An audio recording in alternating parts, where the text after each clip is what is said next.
இன்று நம்முடைய சமுதாயத்தில் நடக்கக்கூடிய நாம் பார்த்து கொண்டிருக்கக்கூடிய பல காரியங்கள் நம்முடைய உள்ளங்களை வருத்தப்பட செய்யக்கூடிய அளவிற்கு இன்றைய நாட்டின் நிலைமை ஆகிக்கொண்டிருக்கு. பொதுவாகவே இஸ்லாத்தினுடைய சட்டதிட்டங்கள் மாற்றி அமைக்கப்படுவதற்குண்டான அவசியம் இல்லை என்ற அளவிற்கு அல்லாஹ் தஆலா இந்த மார்க்கத்தை சம்பூர்ணமாக்கி வைத்திருக்கின்றான். இந்த மார்க்கம் உங்களுக்கு பரிபூர்ணமாக்கப்பட்டு விட்டது என்று அல்லாஹ் தஆலா குர்ஆன் ஷரீஃபில் நமக்கு என்ன செஞ்சிட்டான்? தீர்ப்பு கொடுத்துட்டான். அல்யௌம அக்மல்து லக்கும் தீனக்கும், இந்த மார்க்கம் இன்றைய நாளில் உங்களுக்கு பரிபூர்ணமாக்கப்பட்டு விட்டதுன்னு சொல்லியாச்சு. எந்த சட்டமுமே திருத்தப்படணும், இதை மாற்றி அமைக்கணும் அப்படிங்கிற அளவுக்கு மார்க்கத்தில் எந்த சட்டத்திலும் ஓட்டையும் இல்லை, குறைபாடுகளும் இல்லை.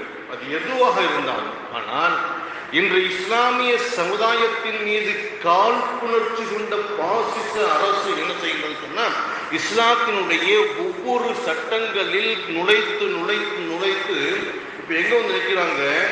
வக்ஃபு சொத்துகளை திருத்தி அமைக்க வேண்டும் என்ற சட்ட மாற்று மசோதாவை கொண்டு வருவதற்காக வேண்டி அவர்கள் கங்கணம் கட்டி இருந்தாலும் அல்லாஹ்வுடைய நாட்டம் ஒன்று இருக்குல்ல. ஏன்னா வக்ஃபு சொத்துங்கிறது அது அல்லாஹ்வுக்கு சொந்தமானது. அது சம்பந்தமான விழிப்புணர்வு நம்மள்கிட்ட இல்லாததுனால வக்ஃபு சம்பந்தமான சொத்துக்களை நாம பராமரிக்க தவறியதுனால வந்த விளைவு தான் வர்றவன் போறவன் தான் வக்ஃபு சொத்துனா என்ன அப்படிங்கிறத விளங்கிக்கிட்டு அதை திருடுவதற்கு முயற்சி செய்து கொண்டிருக்கின்றார்கள். இன்று ஏராளமான சொத்துகள் பறிபோகிவிட்டது, திருடி விட்டார்கள். ஒன்று தெரிஞ்சுக்கிறங்க, இந்தியாவில் அளவுக்கு அதிகமான சொத்து உள்ளது முதல் இது இடம் என்னன்னு கேட்டீங்கன்னா ரயில்வே தான். ரயில்வேக்கு தான் இந்தியாவிலேயே அதிகமான சொத்து இருக்கு. இரண்டாவது இடத்துல இருக்கிறது இந்தியாவினுடைய இராணுவம். அந்த இராணுவத்திற்கு இருக்கக்கூடிய சொத்தின் மதிப்பு அளவுக்கு அதிக சொத்து உள்ள இடம் அப்படின்னு கேட்டீங்கன்னு சொன்னா அது வக்ஃபு வாரியம் தான். இதை தெரிந்தவர்களுக்கு இருக்க முடியல. அதை எப்படியாவது அபகரிக்க வேண்டும், அதை தன்வசப்படுத்த வேண்டும், அது சூறையாடப்பட வேண்டும் என்பதற்காகவே சட்ட திருத்த மசோதாவை கொண்டு வருவதற்கு அவர்கள் கங்கணம் கட்டினார். இந்த விஷயத்துல முதல்ல நாம விளங்கணும். வக்ஃபுனா என்ன, வக்ஃபு சொத்துனா என்ன, அதனுடைய தாற்பயம் என்ன, உண்மை நிலவரங்கள் என்ன அப்படிங்கிறத முதல்ல நாம விளங்கணும் பெருமக்களே. அப்பத்தான் இந்த மாதிரியான சட்ட திருத்த மசோதாக்கள் ஏற்படுத்தணும் அப்படிங்கும் போது நாம் அதை பாதுகாப்பதற்கு முனைப்பு காட்ட முடியும் என்பதை நாம் முதல்ல என்ன செய்யணும்? விளைவிக்கணும். முதல்ல பொது சிவில் சட்டம் கொண்டு வரணும்னு சொன்னான். அதுக்கப்புறம் தலாக் சட்டம் கொண்டு வரணும்னு சொன்னான். அதுக்கப்புறம் முத்தலாக் பிரச்சனை வந்துச்சு. இப்படி ஒவ்வொரு பிரச்சனையா வந்து இப்போ வக்ஃபு வாரிய திருத்த சட்ட மசோதா அப்படின்னு சொல்லி கொண்டு வந்தது. அதுல யாரெல்லாம் கொண்டு வந்து சேர்க்கிறான்னு சொன்னா, வக்ஃபு சொத்துக்கும் அதுல சேர்க்கப்பட இருக்கக்கூடியவங்களுக்கும் எந்த சம்பந்தமும் இல்லை. ஏன் அவங்கெல்லாம் கொண்டு வந்து சேர்க்கணும்னு நினைக்கிறான் தெரியுமா? ஏற்கனவே இந்த வக்ஃபு சொத்தை பராமரிக்கக்கூடிய அதிகாரிகளாக பயணப்படக்கூடிய அந்த அதிகாரிகளுக்கு பொதுவாக வக்ஃபு சொத்தின் நிர்ணயில சரியான முறையில் கவனம் இல்லை, அதை பாதுகாக்கக்கூடிய பொறுப்பு அவங்க நினைச்சாங்க, அதை உதாசீனப்படுத்திட்டு இருக்கிறாங்க. யாருக்கோ இந்த வக்ஃபு சொத்தை தூக்கி தாரவாத்து கொடுத்துட்டு இருக்கிறாங்க. யார் அப்பமிட்டு சொத்தை யாருக்கு தூக்கி கொடுக்கிறது அப்படிங்கிறத நாம முதல்ல அவங்களுக்கு விளங்க வைக்கணும். இந்த வக்ஃபு சொத்துங்கிறது அவ்வளவு சாதாரணமான ஒரு விஷயம் இல்லை.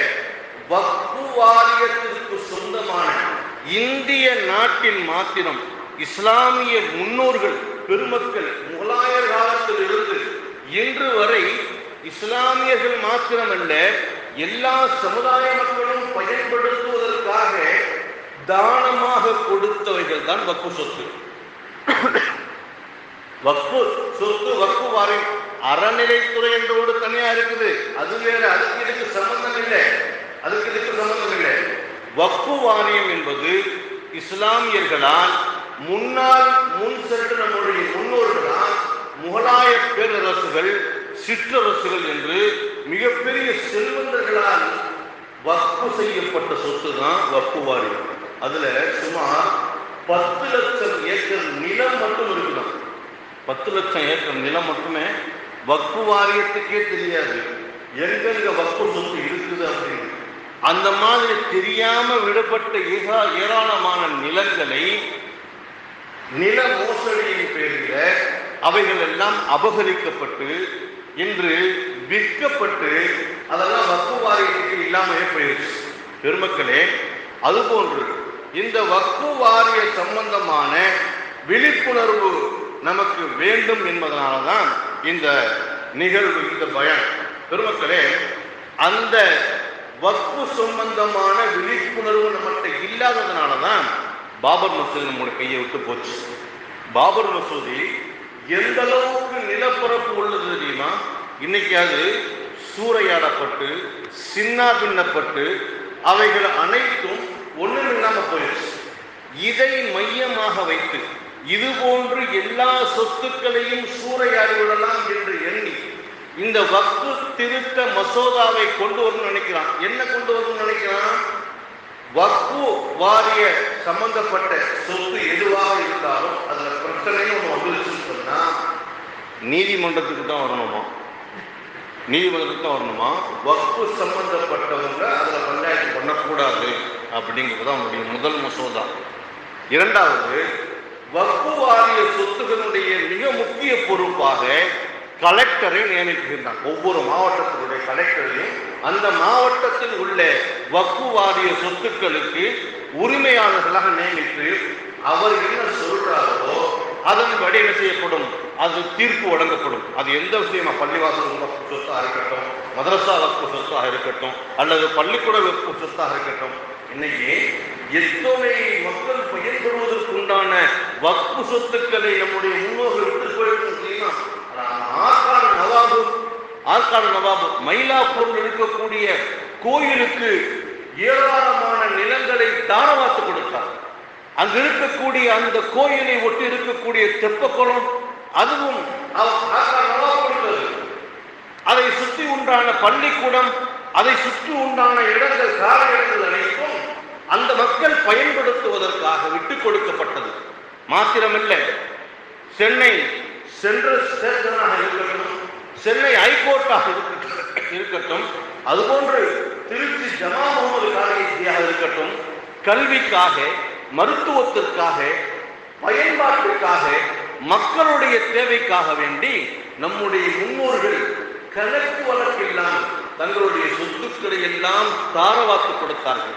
அந்த சொத்துக்கள் தான் இன்று வக்ஃபு வாரி என்ற பெயரில் என்ன செய்யப்படுகின்றது, நிர்வகிக்கப்படுகின்றது. பெருமக்களே, அப்படிப்பட்ட அந்த வக்ஃபு சொத்துக்களை நாம் சரியான விழிப்புணர்வு இல்லாமல் விட்டுவிட்டோம் என்று சொன்னால், தாஜ்மஹால் அதுவும் வக்ஃபு சொத்து தான், செங்கோட்டை அதுவும் வக்ஃபு சொத்து தான், குத்துபு மினார் அதுவும் வக்ஃபு சொத்து தான், டெல்லி ஜாமியா மஸ்ஜித் அதுவும் வக்ஃபு சொத்து தான்.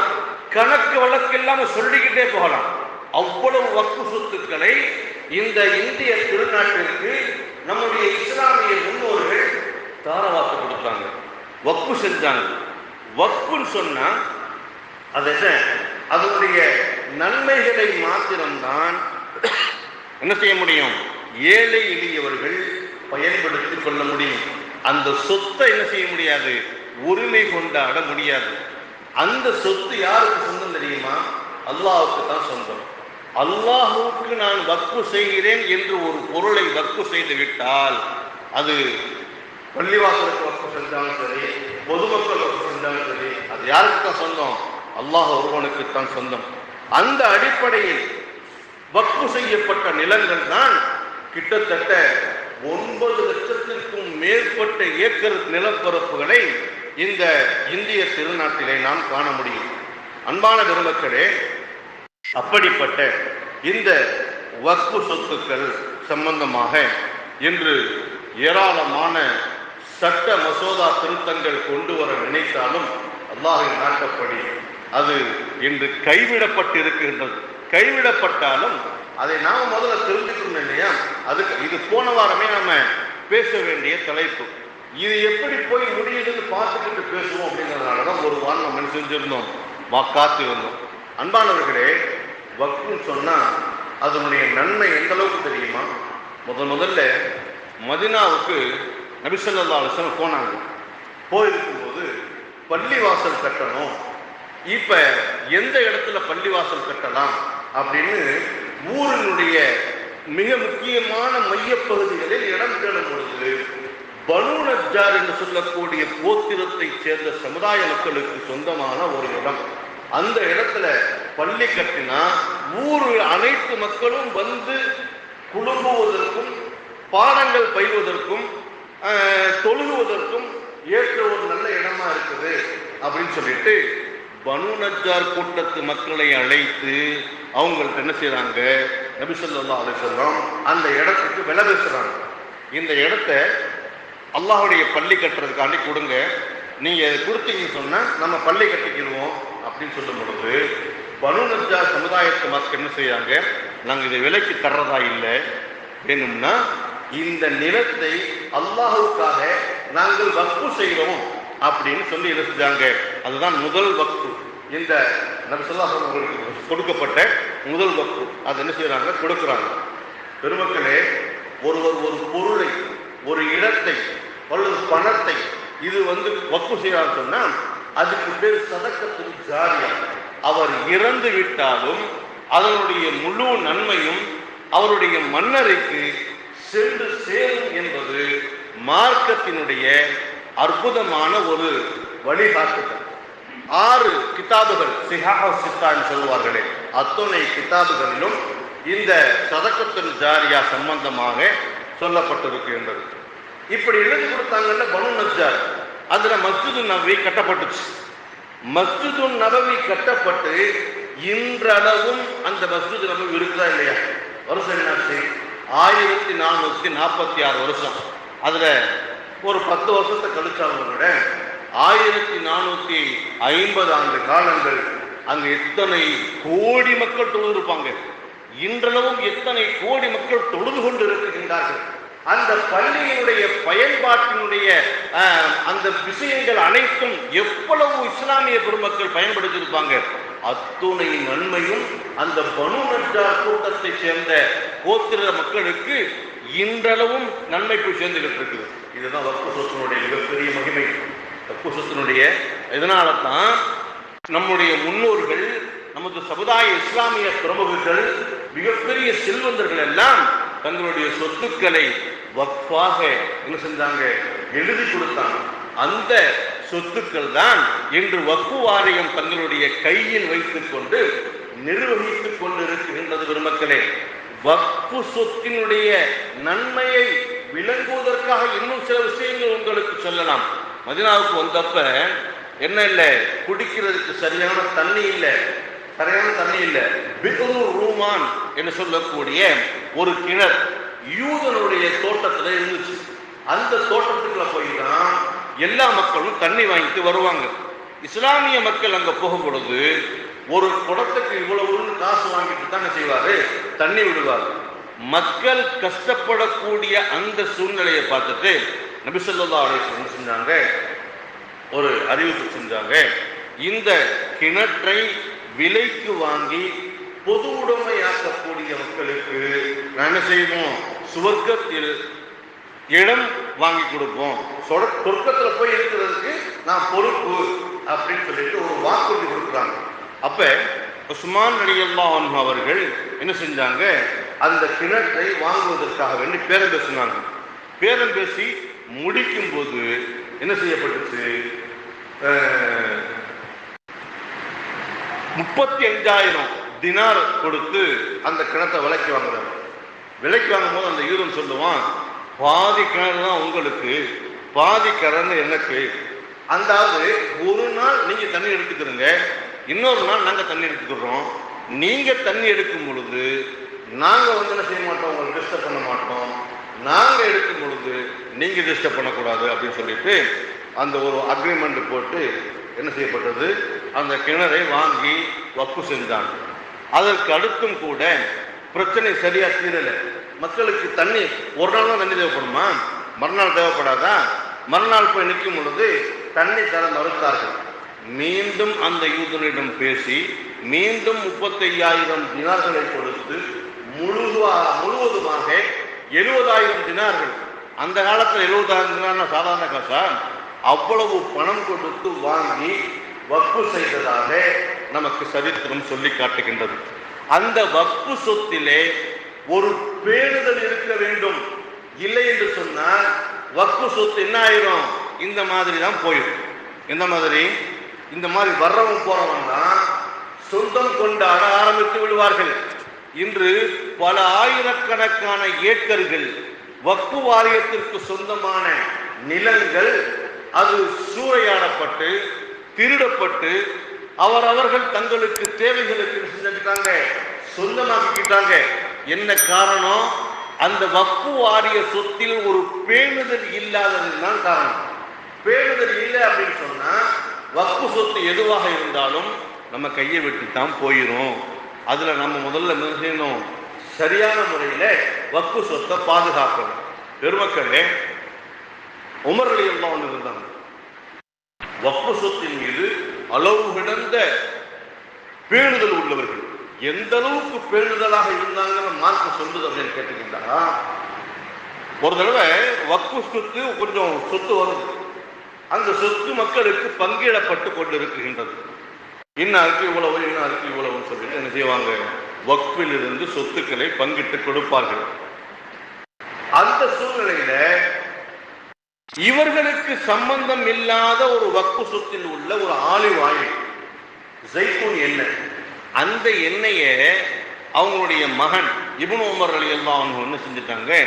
கொஞ்சம் எடுத்து தலையில தேய்ச்சிட்டாங்க. அந்த டப்பாவில் எல்லாருக்கும் பங்கிடப்பட்டு கொஞ்சோண்டு ஒட்டிக்கிட்டு இருந்த அந்த எண்ணெயை எடுத்து தலையில தேய்ச்சிட்டாங்க. பெருமக்களே, உமர் ரலியல்லாஹு அன்ஹு என்ன முடியே இவ்வளோ பளபளன்னு இருக்குது என்ன கேட்கும் பொழுது சொன்னாரு, இந்த ஆலிவ் ஆயில் கொஞ்சம் எடுத்து தேய்ச்சேன் அப்படின்னு சொன்ன அந்த செகண்ட்ல என்ன செஞ்சுட்டாங்க? என் மகனை கொண்டுட்டு போய் முதல்ல மொட்டை அடிச்சுட்டு வாங்க சொன்னாங்க. வக்ஃபு சொத்தினுடைய பேணுதல் அவ்வளவு இருக்கணும், அந்த அளவுக்கு இருக்கணும்.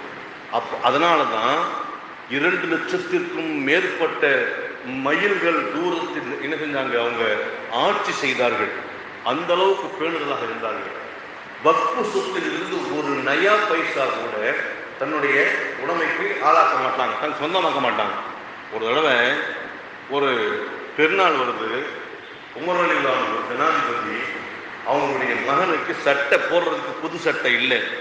அப்போ எனக்கு என் மகனுக்கு ஒரு புது சட்டை வாங்கி கொடுக்கக்கூடாதுன்னு அவங்க மனைவி கேட்குறாங்க. அது நியாயமான ஆசை தானே, அது ஒன்றும் தவறு இல்லையே. அந்த அளவுக்கு கூட காசு இல்லை, அதை வாங்கி கொடுக்கக்கூடிய அளவுக்கு கூட வசதி பத்தலை. அப்போ அந்த கஜானா, அந்த வக்ஃபு சொத்து சம்பந்தக்கூடிய பைத்துல் மாலுக்கு என்ன செய்தாங்க? ஒரு கடிதம் எழுதுறாங்க. என் மகனுக்கு சட்டை வாங்கணும், ஒரு 3 ரியால் 3 திர்ஹம் நீங்க என்ன செய்யுங்க? கடனா கொடுங்க.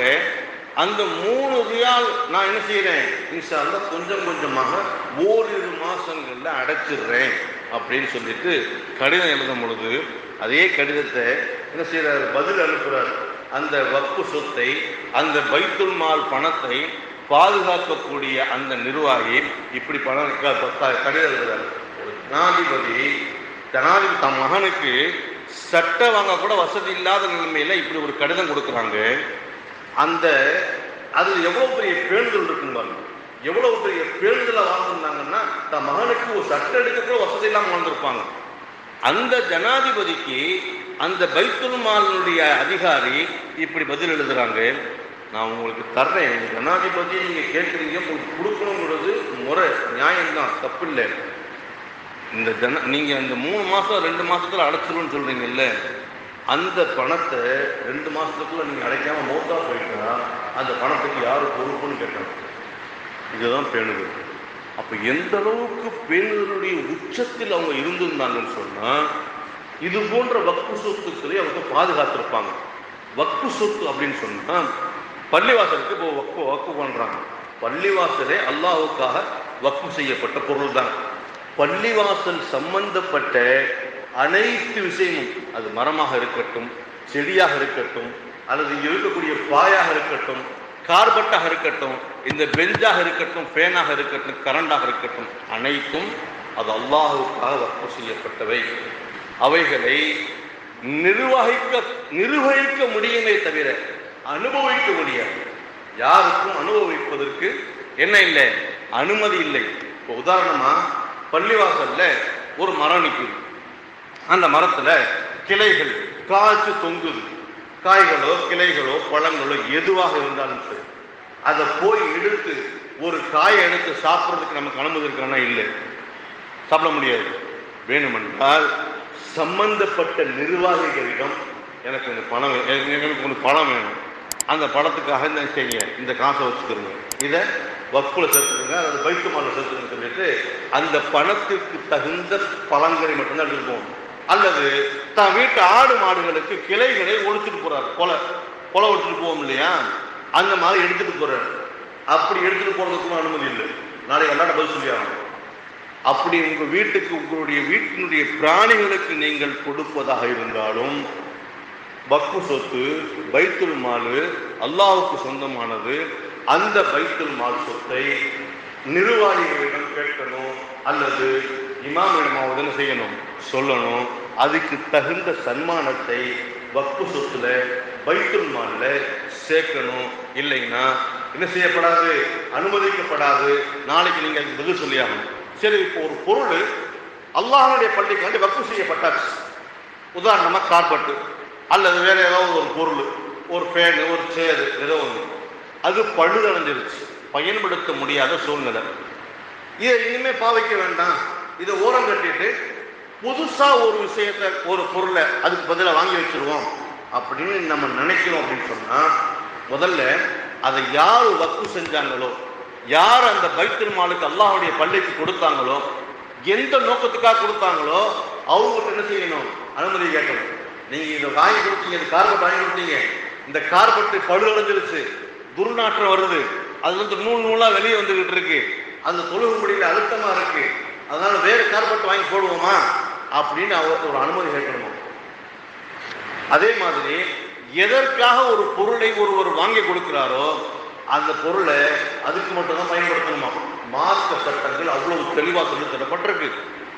சரி, பழுதடைஞ்சிருச்சு, அவர் சரி சொல்லிட்டாரு, அப்ப என்ன செய்யலாம், அந்த பழுதடைந்ததை வேற யாருக்காவது கொடுத்துடலாமான்னு கேட்டா அப்படிலாம் கொடுக்க முடியாது.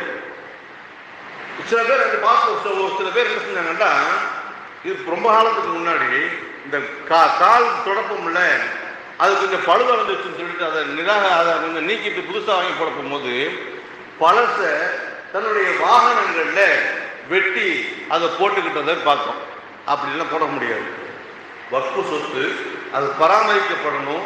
பராமரிக்கப்படாத நிலைமைக்கு ஆயிடுச்சு அப்படின்னு சொன்னா அதை என்ன செய்யணும், வேறொரு பள்ளி, இதை விட வசதி குறைந்த பள்ளி அல்லது வருமானம் இல்லாத பள்ளி, அங்க பள்ளி அவங்களுக்கு பயன்படும் சொன்னா அவங்களுக்கு கொடுக்கணும்.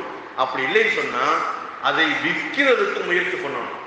இன்னொருத்தருக்கு அவங்க யாருடைய அனுமதி இல்லாம கொடுப்பதற்கு மார்க்கத்துல அனுமதி இல்லை. அல்லது நிர்வாகிகள் தங்களுடைய வீட்டில் கொண்டு போய் பற்றி பயன்படுத்தலாமான்னு கேட்டா அப்படியும் பயன்படுத்த முடியும். அது அல்லாஹ்வுடைய சொத்து, அவங்களுக்கும் அந்த ரூல்ஸ் இல்லை.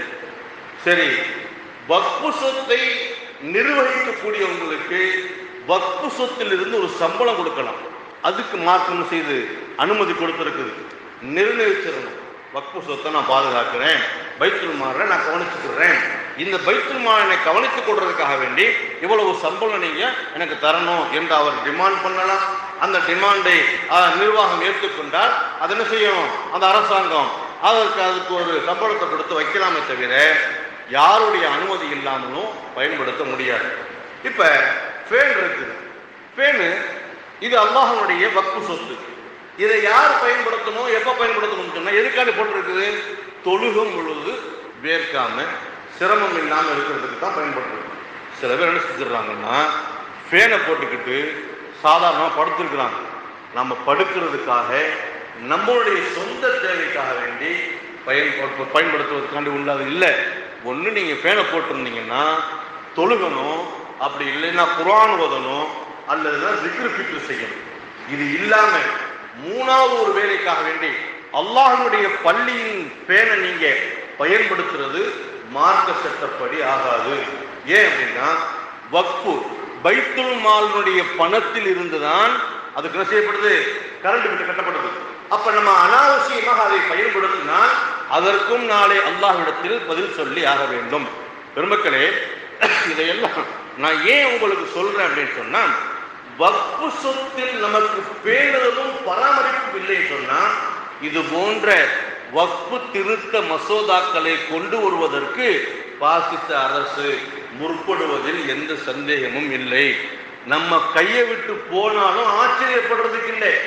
பெருமக்களே, அப்படிப்பட்ட இந்த வக்ஃபு சொத்திலே மிக மிக பேணுதலும் பராமரிப்பும் பாதுகாப்பும் நமக்கு வேணும் என்பதற்காக வேண்டியதான் இந்த மாதிரியான வக்ஃபு சொத்துக்கள் சம்பந்தமாக ஒரு வார்த்தை இல்லை, நிறைய விஷயங்கள் இருக்குது.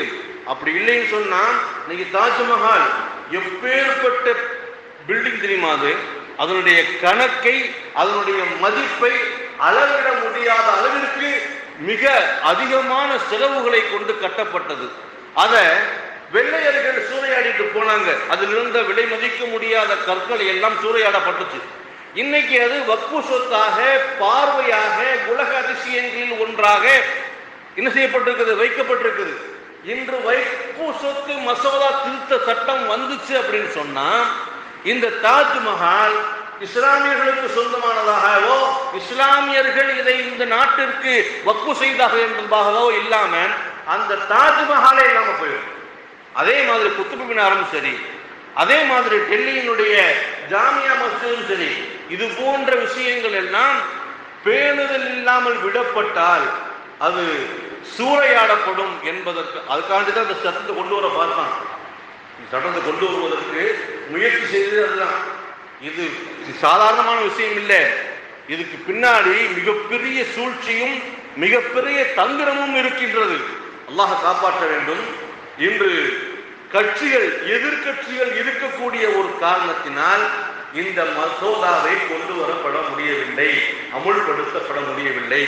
என்றாலும் அது சம்பந்தமாக நாம் விளங்கிக் கொள்வதற்காகத்தான் இந்த விஷயம். இது போன்ற விஷயங்கள் இன்னும் நிறைய இருக்குது. வக்ஃபு சொத்துல பேணுதல் வேணும், இல்லைன்னா அதுகள் அனைத்தும் பறிபோய்விடும்.